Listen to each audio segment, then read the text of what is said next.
Raj Tarun Lavanya case అయితే మనం చూసాము. ఎలాంటి మలుపులు తిరుగుతుంది ఏంటనేది. అయితే ఇప్పుడైతే తన మీద గట్టిగా అయితే లావణ్య కేసు పెట్టడం జరిగింది. అయితే ఇప్పుడు తను లీగల్గా అంటే కోర్టుకు వెళ్ళి తను ఈ కేసుని ఎదుర్కొంటారా, లేకపోతే కోర్టు బయట తను ఈ కేసుని ఒక ఒక ఒప్పందం చేసుకొని దీన్ని ముగించుకుంటారా ఏంటనేది మనకి వివరించడానికి మనతో పాటు ఉన్నారు ప్రముఖ సినీ క్రిటిక్ యజ్ఞమూర్తి గారు. నమస్కారం సార్. నమస్తే సరే. సార్, ఇప్పుడు చూస్తుంటే రాజ్ తరుణ్ లావణ్య కేసు ఎలాంటి మలుపులు తిరిగిందో మనం చూసాం.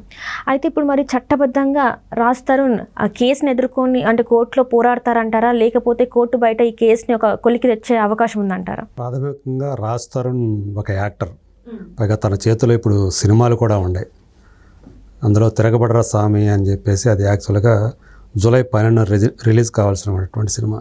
ఇప్పుడు ఈ కేసుల్లో ఉండి దీనివల్ల బయటికి రాలేని స్థితిలో ఆ సినిమా ప్రమోషన్స్ కూడా రాలేని పరిస్థితిలోకి పడ్డారు. సో అతనితో పాటు ఆ సినిమా హీరోయిన్ ఎవరైతే ఉన్నారో మాల్వి మల్హోత్రా అనే ఆమె కూడా. సో దీంతో నిర్మాతకి యాక్చువల్గా వాళ్ళు కొద్ది రోజులుగా ప్లాన్ చేసుకున్నారు. అంతా కూడా 12వ తేదీ రిలీజ్ చేసి దాని తగ్గట్లుగా ఈ ప్రమోషనల్ యాక్టివిటీస్ అన్నీ కూడా వాళ్ళు ప్లాన్ చేసుకొని పెట్టుకున్న టైంలో సో ఇప్పుడు ఈ కేసు అనేది పట్టడం రాజ్ తరుణ్ మీద, అలాగే అతని ప్రియురాలుగా అందులో ఎవరైతే లావణ్య అనే ఆమె పోలీసులకు పెట్టిన ఫిర్యాదులో చేసిన దాని ప్రకారం అతని ప్రియురాలు మాల్వి మల్హోత్రా, సో వీళ్ళిద్దరి మీద కూడా, అలాగే ఆమె సోదరుడి పైన కూడా ఆమె కేసు పెట్టారు వీళ్ళ ముగ్గురు మీద. సో దాంతో రాజ్ తరుణ్ A1 అయ్యాడు, మాల్వి మల్హోత్రా A2 అయ్యారు, ఆమె బ్రదర్ వచ్చేసి A3 అయ్యారు. సో ఇప్పుడు మీరు అడిగిన దానికి ఏదైతే ఉందో, తను సినిమా యాక్టర్ కాబట్టి ఈ కోర్టులు ఇవన్నీ చూసుకుంటే దీనికి తిరగటానికి టైం కావాల్సి వస్తుంది, కోర్టు వాయిదాలకు వెళ్ళాల్సి ఉంటుంది. సో అతనికి మెంటల్గా ఒక రకమైనటువంటి టార్చర్ లాగా ఉంటుంది వాటికి అటెండ్ అవ్వటము.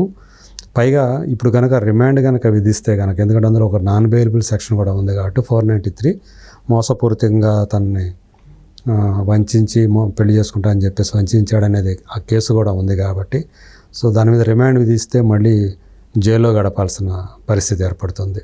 సో ఇది రేపు అతని అంటే ఈ తిరగబడర స్వామి అనేది షూటింగ్ అయిపోయింది, దాని ప్రమోషన్స్గా అటెండ్ అవ్వాలి. కాకుండా అతన్ని హీరోగా ఇంకా వేరే సినిమాలు కూడా ఉన్నాయి. సో అవి రన్నింగ్లో ఉండే, షూటింగ్లో అవి షెడ్యూల్స్ జరుగుతూ ఉన్నాయి. సో వాటికి అంతా కూడా చాలా డిస్టర్బ్ అయిపోయే అవకాశం ఉంది. దానివల్ల అతను తోటి సినిమాలు తీసేవాళ్ళు, నిర్మాతలు కొంచెం ఇబ్బందులు పడతారు. ఫ్యూచర్లో కూడా అతనితో సినిమాలు తీయడానికి నిర్మాతలు వెనకాడే పరిస్థితి కూడా వస్తుంది. సో కాబట్టి అతను ఇప్పుడు నేను అనుకోవటం అంటే నేను ఈ విషయాన్ని చట్టబద్ధంగానే ఎదుర్కొంటానని చెప్పినప్పటికీ కూడా మీడియా ముందు బహుశా అతనికి నేను అనుకోవటం అతని లాయర్లు ఇచ్చే సలహా కోర్టు బయట దీన్ని పరిష్కరించుకుంటే బెటరు అని చెప్పేసి ఇచ్చే అవకాశం ఉందని నేను అనుకుంటున్నాను. ఎందుకంటే కోర్టు బయట కనుక ఈ విషయాన్ని సెటిల్ చేసేసుకొని ఒక ఒప్పందం చేసుకుంటే లావణ్య న్యాయంతోటి అతనికి కెరీర్కి కూడా ఢోకా ఉండదు. రేపు ఈ సినిమా ప్రమోషన్స్ కానివ్వండి, రేపు ఆల్రెడీ షూటింగ్లు జరుగుతున్న సినిమాలకి వాటికి షెడ్యూల్స్ కానీ ఇబ్బంది కలగకుండా ఉండే అవకాశం ఉంది. బట్ మరి దీనికి లావణ్య ఎంతవరకు ఒప్పుకుంటారనేది కూడా మనం ఇక్కడ ఆలోచించాలి.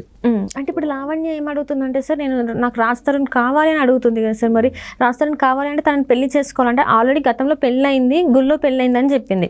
ఇప్పుడు మరి ఏంటి, ఇప్పుడు తన కోరిక ఏంటంటే రాజ్ తరుణ్తో బతకాలి, ఇంకా ఏదైతే ఉందో తన లైఫ్ తనతో లీడ్ చేయాలన్నా, లేకపోతే కేవలం డబ్బులు కావాలన్నా, అసలు ఇక్కడ దీన్ని అసలు ఎలా చూడాలి సార్ మనం? సో అమ్మాయి నాకు రాజ్ తరుణ్ కావాలి అని చెప్పేసి ఆమె స్పష్టంగా చెప్పింది, మీడియాతో కూడా ఆమె అదే చెప్పింది. కానీ రాజ్ తరుణ్ ఇప్పుడు మానసికంగా సిద్ధంగా ఉన్నాడా మనం ఆలోచించాలి. సో ఆమె ఇప్పుడు ఏదైతే తనకు అన్యాయం జరిగిందని చెప్పి అతని మీద కేసు పెట్టిందో, ఇంత రాద్ధాంతం జరిగిన తర్వాత సో వాళ్ళిద్దరి మధ్య కూడా రేపు సామరస్యంగా కలిసి జీవించే అవకాశం ఉంటుందా అనేది కూడా మనం ఆలోచించాలి. సో అతను సఫర్ అయ్యాడు, ఆమె సఫర్ అవుతూ ఉంది ప్రజెంటు.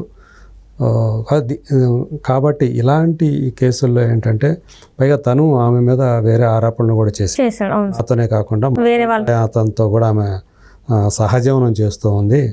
సో అందువల్ల ఆమె నన్ను మోసం చేసిందని చెప్పేసి అతను ఏదైతే అన్నాడో దానికి అతను ఆధారాలు చూపించాలి. బట్ అది చట్టానికైతే కానీ తను ఇది చేశాడు కాబట్టి తన మనసుకు తెలుసు కదా. కాబట్టి అతను ఆమెతోటి మళ్ళీ కలిసి జీవించడానికి అతనికి ఆమోదయోగ్యంగా ఉంటుందని నేను అనుకోవట్లేదు. సో ఏదైతే ఆమె తనకు కావాల్సింది ఒకవేళ నష్టపరిహారం అంటే ఇంత చేశాడు కాబట్టి తను ఏదో ఒకటి ఒకవేళ రాస్తారు నేను కాదు నేను నీతో జీవించే అవకాశం లేదు, ఇంకోటి ఏదైనా పరిష్కారం చెప్పు అంటే దానికి ఏదైనా బయట పరిష్కారం చూసే అవకాశం ఉంది. మరి నేను 70 లక్షలు ఇదివరకు ఇచ్చి ఉండాను నేను రాస్తాను కానీ కూడా అని ఆమె చెప్పింది. బట్ ఇప్పుడు కానీ ఆమె ఇప్పుడు దాకా ఏదైతే సఫర్ అయ్యిందో, సో తన మాటలు అయితే తను చాలా సఫర్ అయింది.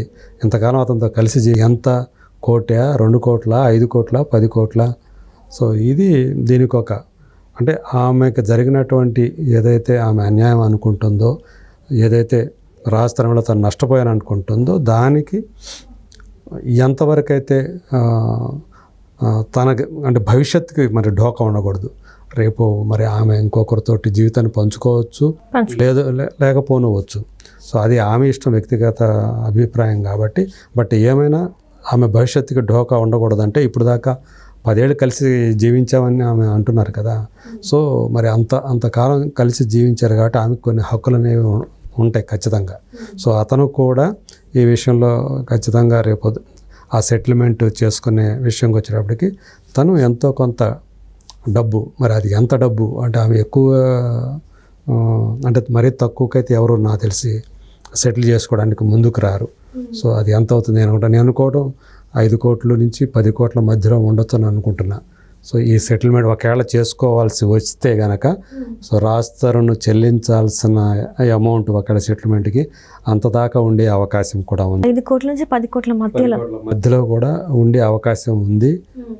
చూడాలి, ఎందుకంటే ఆమెకు కూడా ఆమె లాయర్లు సలహా ఇస్తారు కదా. ఎందుకంటే మరీ ఎవరు కూడా తన జీవితం మొత్తాన్ని పణంగా పెట్టినట్లు ఆమె ఇప్పుడు ఈ కేసు ద్వారా. సో అందుకని ఆమె జీవితానికి భరోసా ఉండాలంటే ఆర్థికపరమైనటువంటి భరోసా ముఖ్యం కదా. సో దానికి సంబంధించి ఎంత అయితే ఆమె రీజనబుల్ అనుకుంటారో సో అది ఆమె కోరుకుంటారు. అది సో అది ఇవ్వటానికి సిద్ధపడాలి ఆయన. ఎందుకంటే ఇప్పుడు డిఫెన్స్లో ఉంది రాజస్థాను.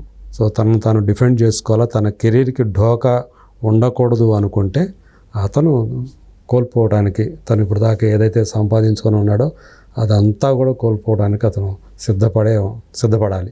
లేదంటే కోర్టు కేసు ఎదుర్కోవాలి. మరి తను నిర్దోషాన్ని కనుక తను నమ్మినట్లయితే తను దాన్ని నిరూపణ చేసుకోవాల్సి ఉంటుంది. సో మరి దానికి సంబంధించినటువంటి ఆధారాలు అతని దగ్గర ఉండయా?